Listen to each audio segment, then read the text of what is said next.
my baby, my Valentine, yeah. Boy, now you done making my temperature rise. If you leave me, I go die, I swear. You are like the oxygen I need.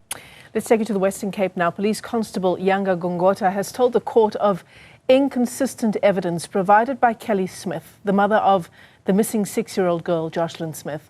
Gongota has recalled an interaction between him, Smith, and her boyfriend, Jacqueline Apollos, apologies for the pronunciation there, where Smith failed to provide a clear answer when asked why she was worried about a gas refill instead of her missing daughter. Smith, her boyfriend, and their friend, Stefano van Rijn, are on trial for the child's disappearance now more than a year ago. Okay, ngomhla esasifike ukudibana kwethu no Buta Dalmaki Street. When we met up with Buta in Dalmaki Street, ekudibaneni kwabo embuza ngegas. When she asked him when they met about the gas, apho ndaye ndangenelela khona ndimbuza uba bengafani ba sithetha ngento enomntana naphakathi.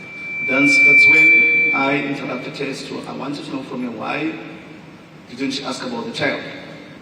Kulapho waye wasixelela into ehlukileyo kunalele besixelele yona ukudibana kwethu kuqala. That's when she gave us a different version of what she told us initially. Waye wasixelela ukuba waye wabuya emini kwangalamini. She said she came back on the day during the day. Waye wabuya esithi ebebuyele into yoba ayogcwalisa irhasi. She said, I came back in order for us to fill up the gas. Ndaye ndambuza ke ekubuyeni kwakhe wayekhona na uBhuta nomntana lo ulahlekileyo. My question to her was that when you came back during work, was Buta and the child present? Wanika impendulo engabambekiyo ncam ngoba wayethetha apha naphaya. That's when she gave me an answer which I couldn't make anything out of it because she was speaking here and there. Right, let's take you live now to the multipurpose complex there in Saldanha Bay. Newsroom Africa's Nasipi Same is tracking this story for us. She's been listening quite closely to the evidence. And Nasipi, you've sent us some useful notes on the evidence as it's been unfolding there at the High Court, sitting in that multipurpose complex.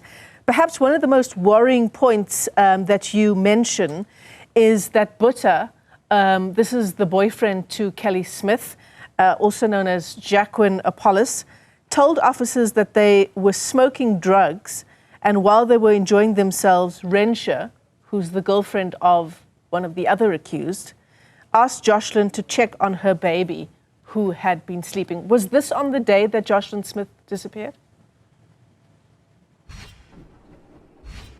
Well, Michelle, what I can tell you is that this is these two officers were, one could say that first responders receiving that complaint on the 19th of February 2024, the day Jocelyn disappeared. However, they were on the evening shift and they just relaying to the court as to what exactly happened on that day, the various locations that they went to look for the people that were inside that shack. He did indeed say, or rather, Officer Kobese did indicate that Jacqueline Apollos had said to them when they were inquiring about Jocelyn that they were inside the house during the day. Himself, Stefano, accused too, and Rensha, who the state last year withdrew charges against, and he had indicated that they were smoking drugs. Jocelyn was playing outside, and at some point, Rensha did indeed ask Jocelyn to check on her child in her shack that was not too far from where they were enjoying themselves. But I am joined by NPA spokesperson Eric Ndabazalila just to take us through some of the proceedings today. We're hearing Constable Kobese corroborating what Constable Gongota testified yesterday and this morning. Yes, he did. One can confirm that we are on our second witness today, Constable Luzuko Kobese, who took the stand to collaborate with most of the stuff that was mentioned by Constable Gongota earlier. It's almost the same what Constable Gongota said. There are some slight differences here and there, which is a good thing because it shows that their evidence or their testimony was not rehearsed. But we are still, he's still being led and after that will be followed with a cross-examination from the defense. We heard him speak about the moment that they eventually found Buta or Jacqueline Apollos, accused one, how Kelly at some point was so emotional. We heard yesterday from Constable Gongota saying that Kelly was so excited and relieved. But today we're hearing from Constable Luzuko that she was nearly reduced to tears. Yes, it confirms that yesterday it was confirmed that she was relieved or was happy to see him. And even today, Constable Gobese confirmed that also, that she was almost in tears, but not in tears of pain or anything, but she was excited and happy to see her boyfriend. And also, he also mentioned that at no time did she ask him about the little girl and where she was during that period when they met. And now Kelly backtracking on the initial responses or reasons she gave these two officers as to why she had withheld her going to their place during the course of the day. Yes, it's interesting because even Sergeant Constable Kongota confirmed that later on she did mention that she came back around lunch to her house, which she did not tell them earlier, that she did go back home to check on her boyfriend whether he had taken the gas canister to be filled.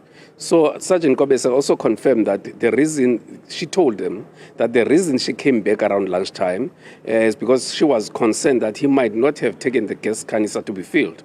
Something she did not communicate to them earlier when they asked questions about the child's whereabouts. Eric Ndabazalila, the NPA spokesperson here in the Western Cape. That is the proceedings of this morning. Constable Gongota wrapped up his testimony and cross-examination this morning, and we can expect Constable Luzuko to continue with his testimony and possibly cross-examination as well.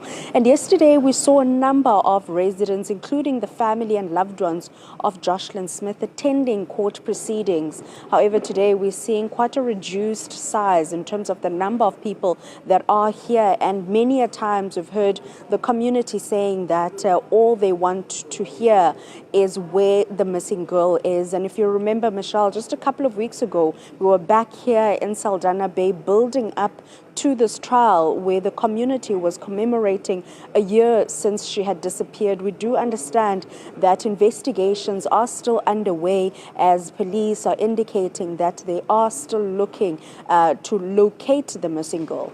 Survive.